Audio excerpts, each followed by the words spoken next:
Hi, everybody, and welcome to CI Live. Here we discuss the latest developments in global commodities markets. My name is Vladimir, team lead for the APEC crops team, and our work focuses on supply and demand research and forecasting. I'm joined today by Dipanshi. Hello, everyone. I'm Dipanshi, an agriculture economist in the APEC crops team, and I mainly focus on Asian rice and cotton markets. So, our topic for today's CI Live is cotton, with a particular focus on the APEC region. 3 of the world's top 5 producers are in Asia: China, India, and Pakistan. What is interesting is that despite being leading producers, these countries are also among the largest cotton importers. Now, to further focus our discussion, how about we dive deeper into the Indian and Pakistani markets? Good morning, Vlad. That's a fascinating topic. But before we delve deeper into intricacies of India and Pakistan, let's take a step back. Can you guess the global cotton consumption outlook for the current marketing year, that is 2024-25? Let me take a shot. I'm guessing consumption might increase given we have a growing global population and subsequently a growing demand for textile and clothing. Spot on. So according to USDA, global cotton consumption for 24-25 is projected at around 115.89 million bales, the second highest in 2020 and 21. However, consumption growth in the recent years has been minimal, stagnating between 113 and 116 million bales. So this stagnation is attributed towards growing preference towards alternative fibers, driven by advancement in production technologies, changing consumption patterns, and a heightened focus towards sustainability through recycled fibers. Interesting. So would you say this shift is also price related? Absolutely. So lately, polyester, for instance, has cost almost half of world's cotton prices, and viscose is also slightly higher than the cotton prices. Moreover, artificial fibers have an edge over natural cotton as they are not weather dependent. So this cost effectiveness make them highly attractive, especially in this price sensitive global market. That makes sense.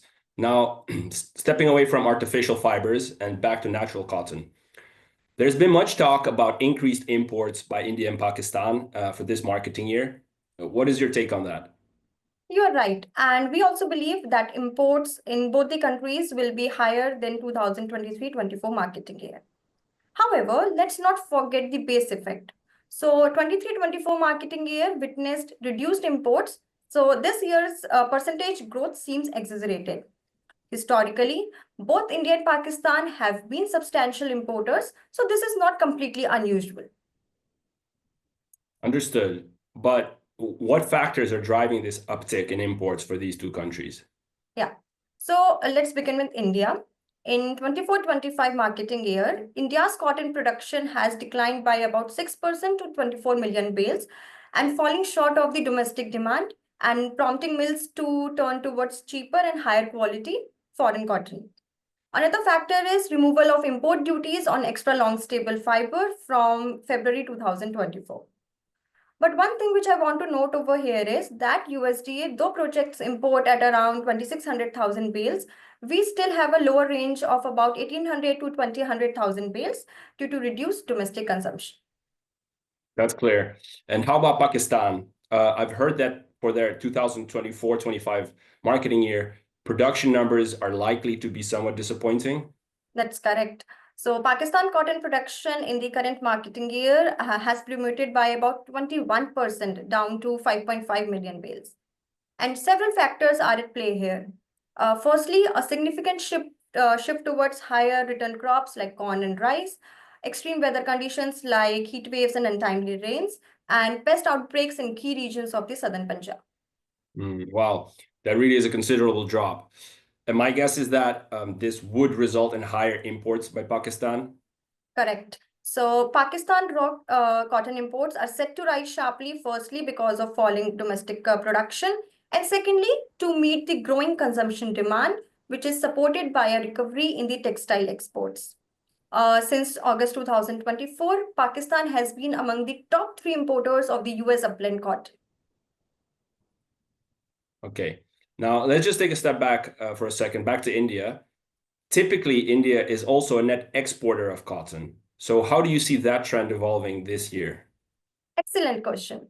So historically, India has been a net exporter, but this year might mark a turning point with India likely to become a net importer.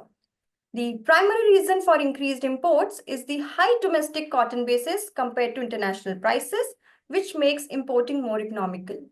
Currently, Indian cotton prices are trading at around 80.7 cents per pound, about 2% higher than the Kotloke index and well above all the other major significant origins.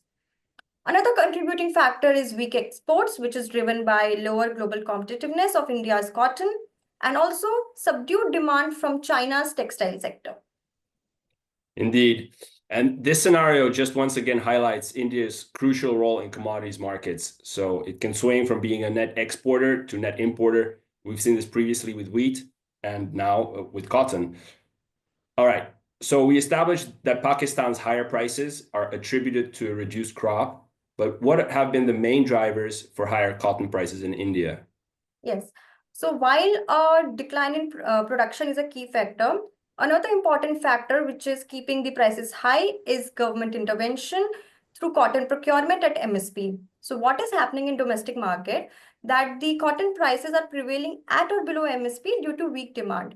So because of that, Cotton Corporation of India is continuously procuring cotton from farmers at MSP, and about 80% of the total arrivals have been already procured. So while this intervention aids farmers, but it has reduced India's cotton's global competitiveness and also limited its exports potential. That's quite the balancing act. So, key takeaways of today's discussion. This year's cotton market is a complex interplay of production shortfalls and shifting global consumption patterns. Then, for India and Pakistan, the emphasis is on balancing imports and exports, while at the same time addressing domestic challenges. Now, globally, the rise of alternative fibers, coupled with sustainability concerns, will continue to pressure natural cotton's market share. It is a pivotal year, and all eyes are on how major producers and consumers adapt to these evolving dynamics. So, that is it for today's CI Live. I want to thank you, Dipanshi, and the listener for joining us. If you found this discussion insightful, please note that we have much more in-depth weekly analyses and reports on the cotton markets. So do get in touch with us to find out more. Thanks again, and see you next time.